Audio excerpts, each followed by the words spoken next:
Hey guys, welcome back to Unicycle Lore. I just wanted to give you a little update on my riding and dive into a couple things. I know it's been a minute since I did one of these. Just had kind of a lot of stuff going on. This is always going to be sort of a side project in my life, but I do want to stay relatively consistent. So if it's been a while since I uploaded, feel free to send me an email at unicyclelore@gmail.com. Just kind of ask, hey, when's the next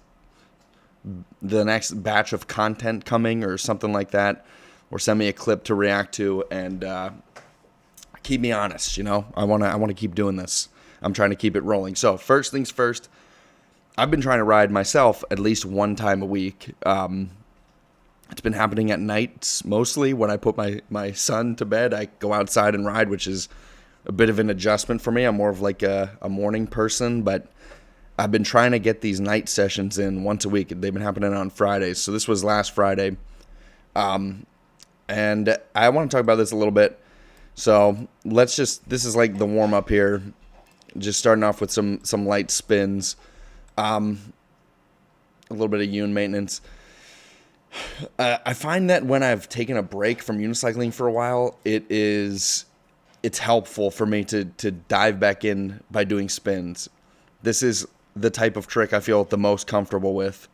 And so if I kind of narrow the focus of my riding, I find that it's really helpful. You can see the Phillies hat.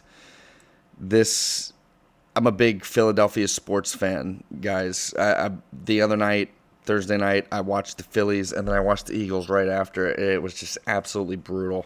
If you don't know, the Phillies were in the divisional series, the playoffs, heading for a World Series bout, and they blew it, and it was ugly. It was not good. And then right afterward, the Eagles lost to the Giants. If you're not into American sports, I'm sorry, but I haven't worn the hat since. Anyway, I was warming up with some spins, and I just, there's a lot of rust, guys. There's a lot of rust. So just working my way up, 5 spins. Last week when I rode, I landed a couple 7 spins, and it took me a couple tries to get one. So my goal for this session was to one-up myself in some way, which I think is a reasonable goal. If you're pursuing a hobby, you want to try to one-up yourself in some way or another. And so I thought it would be a definite improvement if tonight I could land a 7-spin first try. That would definitely be an improvement. So I wanted to get good and warmed up. I wanted to make sure that when I went for that 7, I was going to be able to do it first try. You can see I'm trying some blind spins here, just trying to get comfortable riding around. There's one that it took me 3 tries to land a 5-spin. This is the type of thing that if I would have shown this to myself 15 years ago, I would have been mortified. 3 tries to land a 5-spin. But I feel like that looks kind of cool there, the one-handed landing. That's how you should be trying to land spins if you're doing them blind, in my opinion. And you can see the warm-up is going pretty well here. The 5 spins are coming a little easier. I don't know if this is when I start trying 7s or not. Nope, another 5, but I missed it. I don't know if you guys noticed, but this is like, I had in my head, I was thinking a lot about this. I had in my head that I wanted to kind of pause and almost do it static.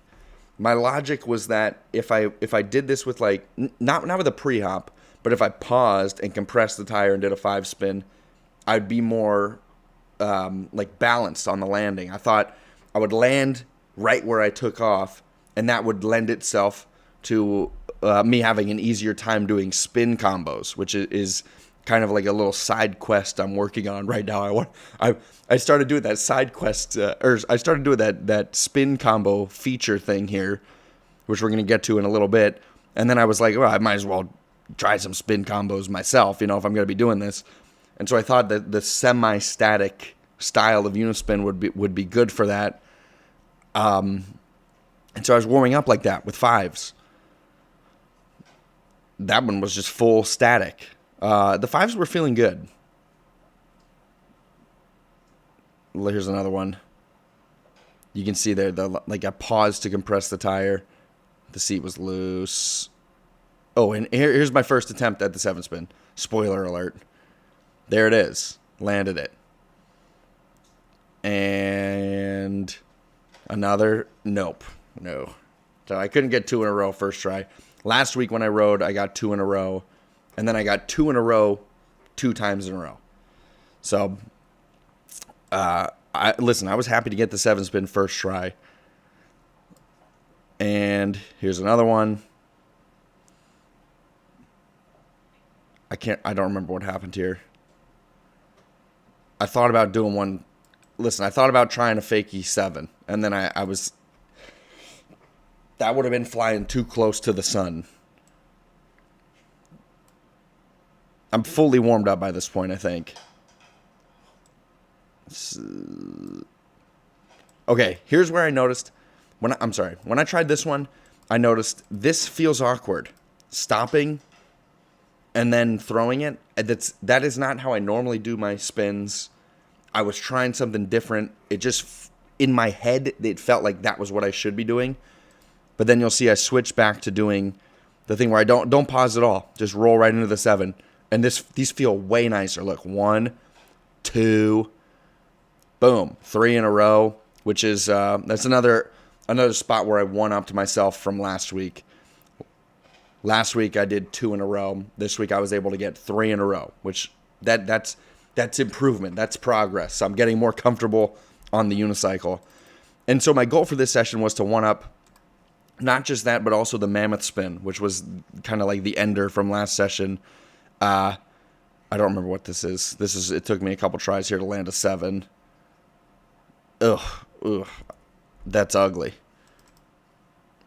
What is this? Okay, so here's one where I came in from the other side. 7 there.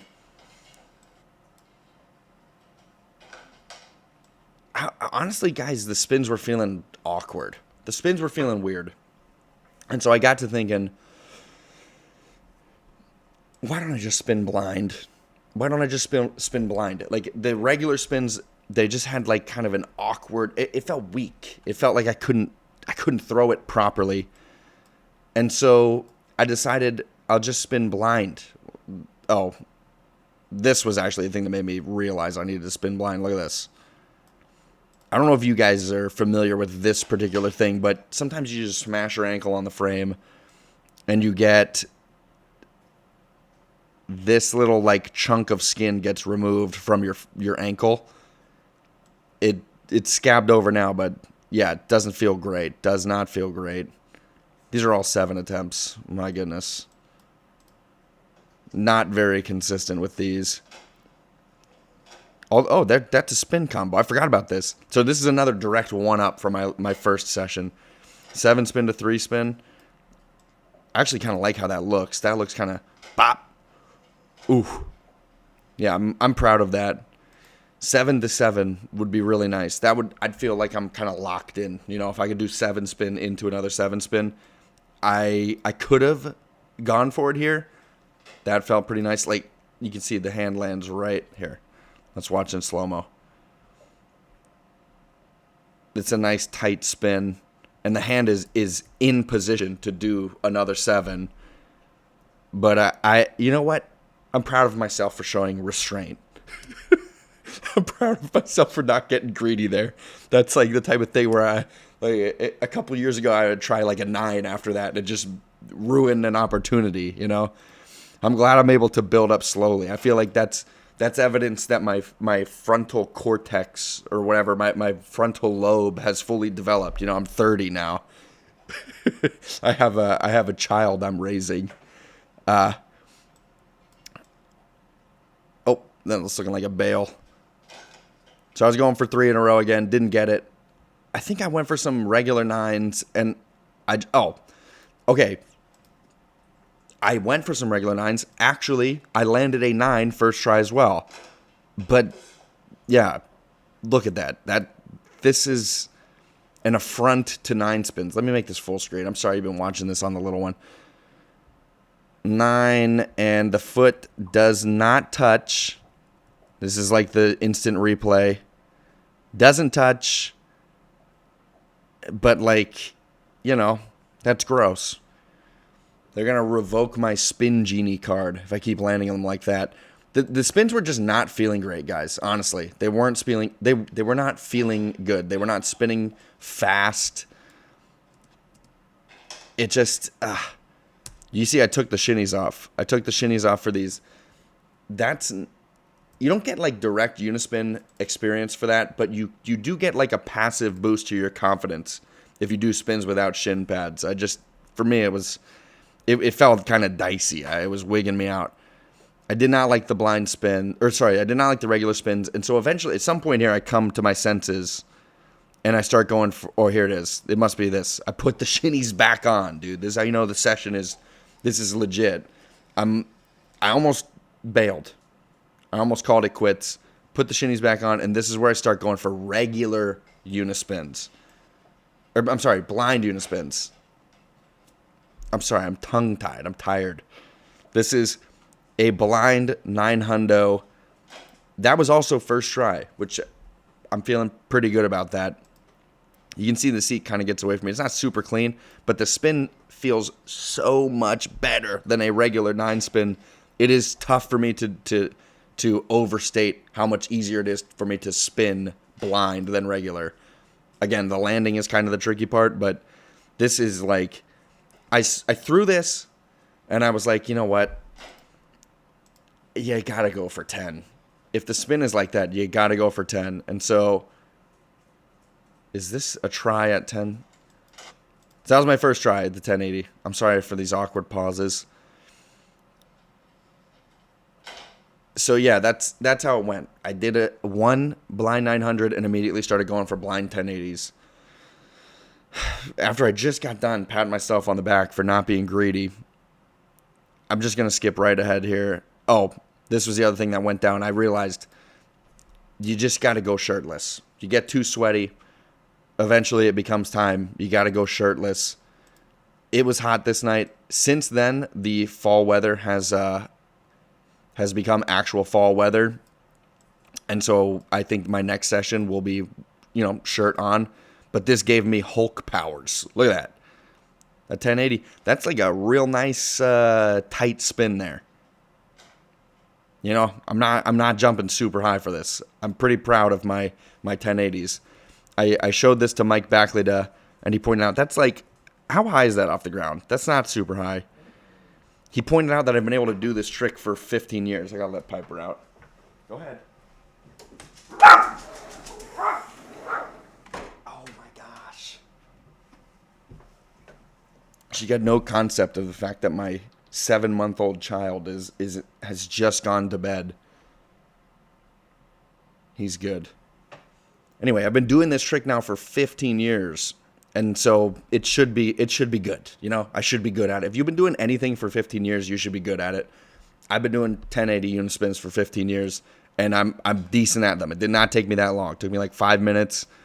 And I was thinking to myself, you know what?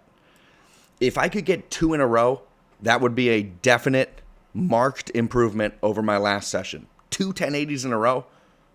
Last session, I couldn't even get 2 9s in a row, 2 blind 1080s in a row would be really, really good. Probably equal to a mammoth spin or better. So here's my second attempt. And it didn't happen. But I was thinking to myself, I could do this. I could land this one-handed. That would be, stylish. I've never done a blind 1080 to seat in before. I've never done that. Not on purpose anyway. But it just kind of wasn't in the cards. You'll see eventually this, I have been like doing these sessions with the intention of them being kind of like just a chill way to like end my week. And then they turn into battles. So like the mammoth spin was more of a battle than I thought it would be. And then the 1080 ended up kind of being the same thing. I'll just skip right ahead to this one because this is, you can see I got kind of a good sweat going here. Eventually, after a couple more tries, I did land a second 1080. They were not in a row, but they felt pretty good. I'm not gonna lie. This felt like didn't feel super difficult. Just like kind of awkward trying to land it. I'm not extremely comfortable on the unicycle at the moment.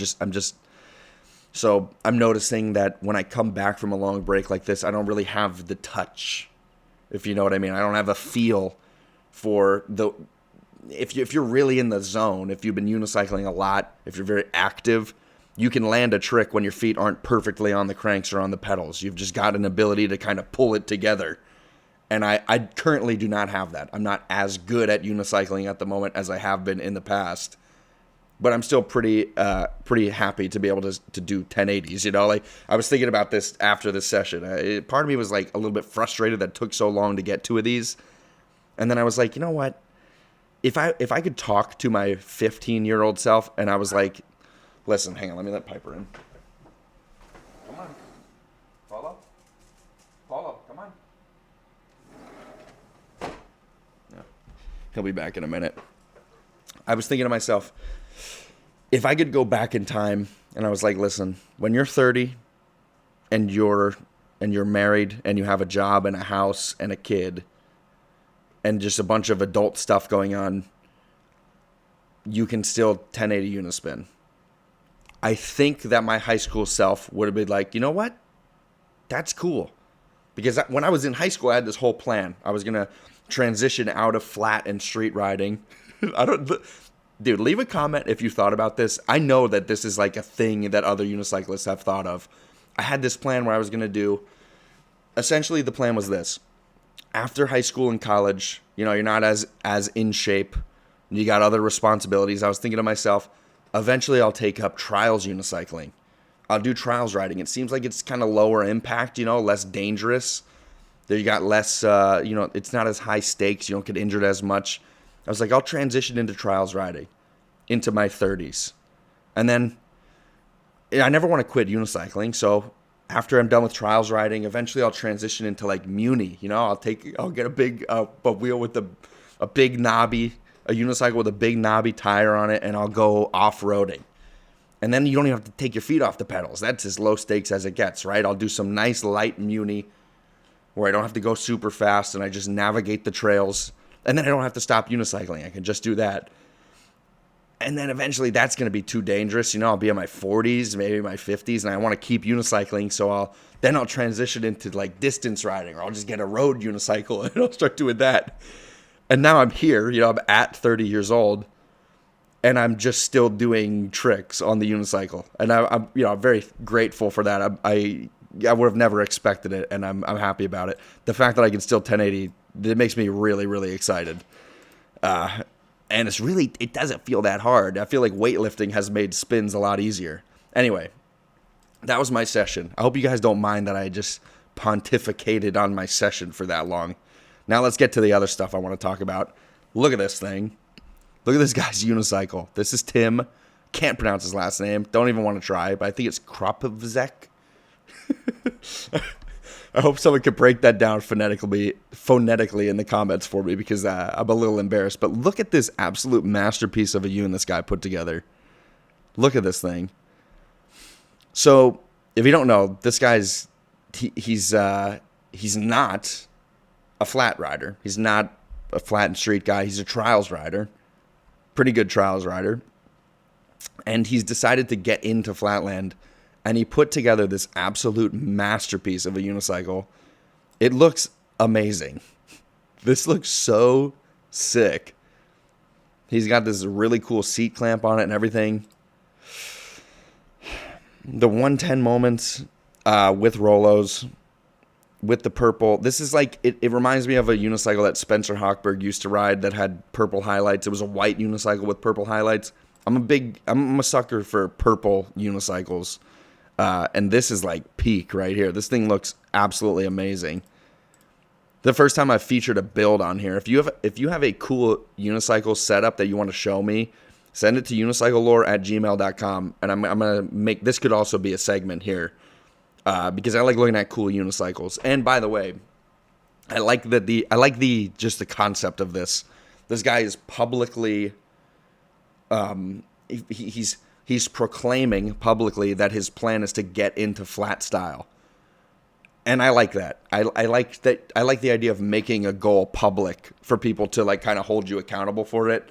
I just think that that's smart. If you want to make yourself do something new, and you want to have like community support, first of all, there's no better community for that than the unicycle community. But like, this is I think this is great. I'm sorry, I just got distracted because I saw here Vid Scribensek. I can't pronounce this guy's last name because by the rules of English, it doesn't have enough vowels in it. But if you don't know this guy, I'm about to drop some Yun lore on you. This guy at one point was a bronze medalist at Unicon. I think it was 2010. Slovenian rider. And he's the guy who contributed his frame and the seat for this build. So this is a Yun lore build. There's some unicycle lore built into this guy's unicycle. That's very cool. I did not notice that till right now. Anyway, if you haven't tried this, by the way, getting some new parts or building a new unicycle entirely can be a serious motivator for landing some new stuff or getting into a new style of riding. I've talked with my buddy Alex about this. Sometimes you're just kind of in a bit of a slump, and then you get a new wheel, a new frame, a new pair of cranks or something, and it's like you just feel revitalized. This is the type of thing that can give you life. Anyway, I'll be watching this guy's flatland career with great interest. I have high hopes for you, Tim. If you ever need any advice or tips or anything, just hit me up. Okay? This unicycle is absolutely sick. Look at that thing. All right. Next, I was watching some stories and I saw this. I don't know if this is this guy's first blind 7-spin, but I just like the way he lands it with no hands on the seat. By the way, there's a nice little fifth double from Dale, riding with Nick Braun. Check this out. Blind 7. We're just gonna go back and forth. Also, I like that when this dude films, his camera's just on the floor in a gym, and so there's like a cinematic camera shake. Feels like I'm playing a video game or something. I get a nice little dopamine hit from it. Look at this. Boom. I'm like, it feels like I'm watching a Marvel movie, and someone just got punched. Fifth double. It's clean. I wonder if there's anything else in here. Oh, Polo's back. One sec. I want to see what Nick lands.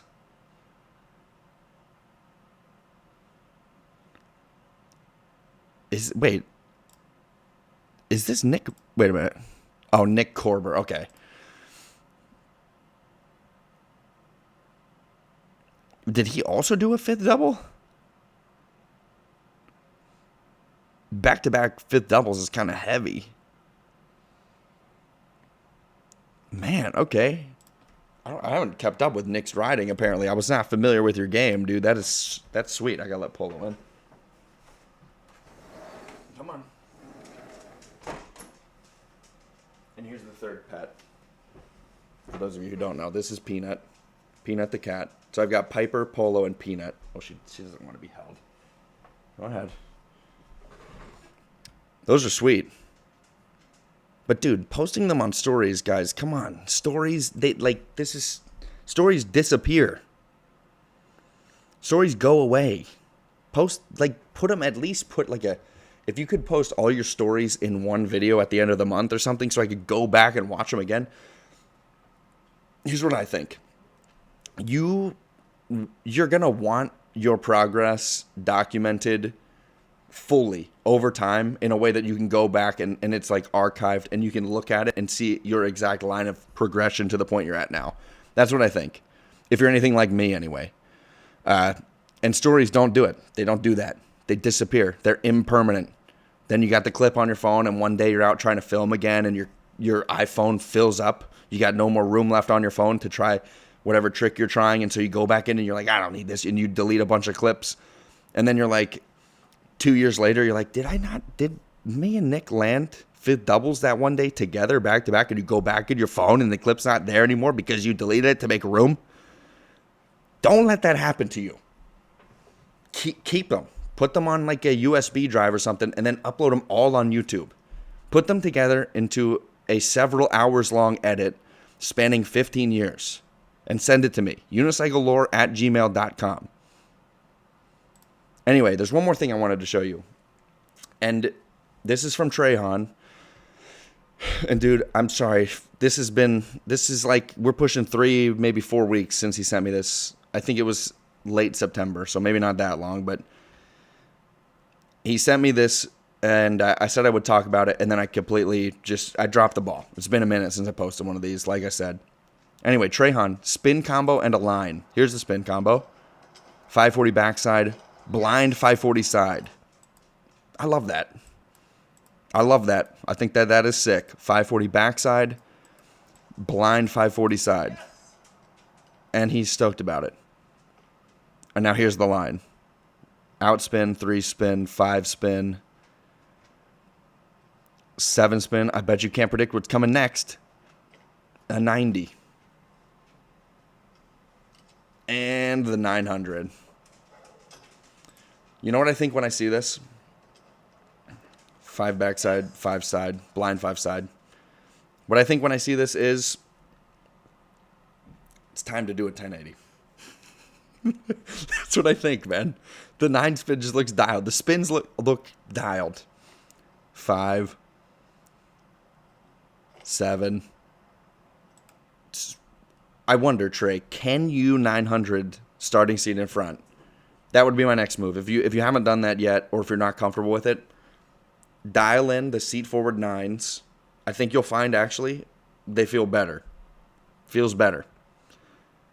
Get your seat forward 9s dialed in, and then it's time for a 10.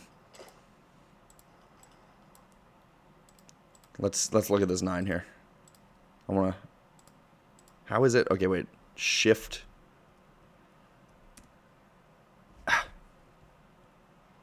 Okay.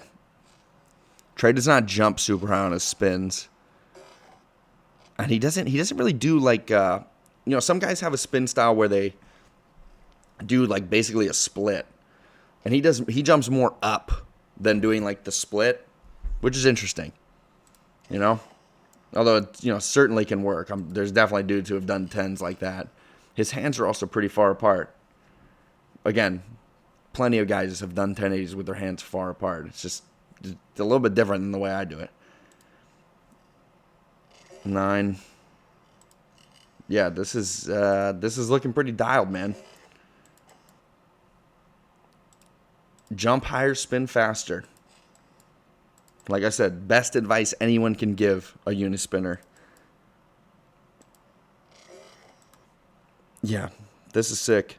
Let's watch this again. 540 backside. And just a perfect hand pass. Like, you can tell he's got that absolutely locked in. Blind 5 side. Maybe this is a hot take, but I literally think 540 side. I think blind 540 side,